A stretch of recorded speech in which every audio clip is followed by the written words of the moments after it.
कायनात के मुताले से खुदा के वजूद की तरफ सफ़र एक ऐसा फिक्री और रूहानी तजर्बा है जो इंसान को महज मालूमात नहीं देता बल्कि शऊर की गहराइयों में एक नया जहान खोल देता है।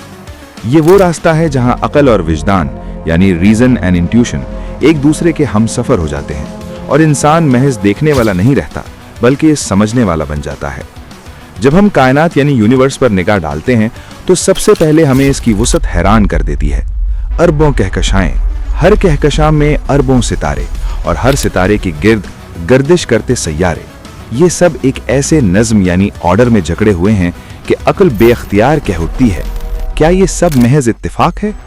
साइंस हमें बताती है कि कायनात एक अजीम धमाके से शुरू हुई, मगर सवाल यहीं खत्म नहीं होता बल्कि यहाँ से असल सवाल शुरू होता है, ये धमाका क्यों हुआ और इसके कवानीन कहाँ से आए?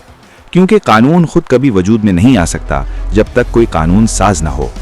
अगर हम जमीन पर आ जाएं तो यहाँ जिंदगी यानी लाइफ की हैरत अंगेज तंजीम हमें और ज्यादा चौंका देती है। जमीन का सूरज से फासला न ज्यादा है न कम, अगर थोड़ा सा भी फर्क हो तो या तो जमीन बर्फ का गोला बन जाए या आग का जहन्नुम। फिजा में मौजूद गैसों का तनासुब, पानी का चक्कर यानी वाटर साइकिल, इंसानी जिस्म के अंदर खलियों की पेचीदा साख, ये सब महज रैंडमनेस के तौर पर कबूल करना अकल पर बहुत बड़ा बोझ डाल देता है।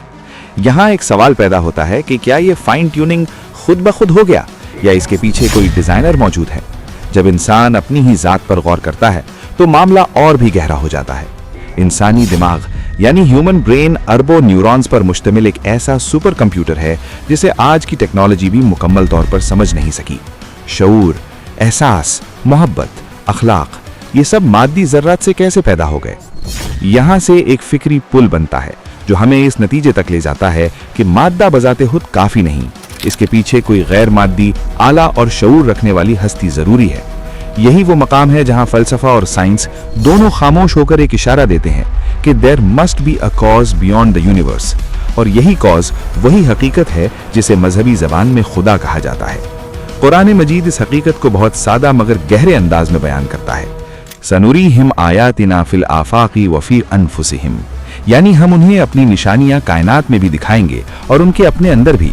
ये आयत गोया एक दावत फिक्र है कि इंसान बाहर भी देखे और अंदर भी, और हर सिमत उसे एक ही हकीकत की झलक नजर आएगी। जदीद साइंस भी आज इसी तरफ इशारा कर रही है कि कायनात एक बिगिनिंग रखती है और हर आगाज के पीछे एक आगाज देने वाला होता है। यहाँ आकर मुल्हिदाना तसव्वुर खुद ब खुद तख्लीक एक मंतकी बहरान का शिकार हो जाता है। अगर हम सादा जबान में कहें तो नथिंग कम्स फ्रॉम नथिंग, कुछ भी बगैर वजह के वजूद में नहीं आ सकता। अब सवाल ये नहीं रहता कि खुदा है या नहीं, बल्कि सवाल ये रहता है कि इंसान उसे क्यों नहीं देख पा रहा।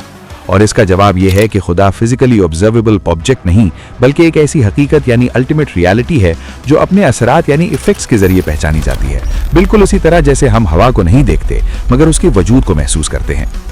यहाँ से इंसान एक नए फिक्री मकाम पर पहुँचता है जहाँ वो कायनात को सिर्फ देखता नहीं बल्कि पढ़ता है। हर सितारा एक आयत बन जाता है, हर निज़ाम एक दलील और हर तरतीब एक इशारा। यही वो मकाम है जहाँ इंसान कहता है I don't just see the universe, I read it. और जब वो इस कायनात को इस नज़र से देखता है तो उसे महसूस होता है कि ये सब कुछ बेमकसद नहीं बल्कि एक अजीम पर्पस के तहत चल रहा है। आखिर में इंसान इस नतीजे तक पहुंचता है कि कायनात खुद एक सवाल है और खुदा इस सवाल का सबसे खूबसूरत जवाब। ये सफ़र महज फ़लसफ़ा नहीं बल्कि एक इनवर्ड जर्नी भी है जहां इंसान बाहर की दुनिया से अंदर की हकीकत तक पहुंचता है और वहां उसे एक ऐसी रोशनी मिलती है जो अकल, दिल और रूह तीनों को मुनव्वर कर देती है।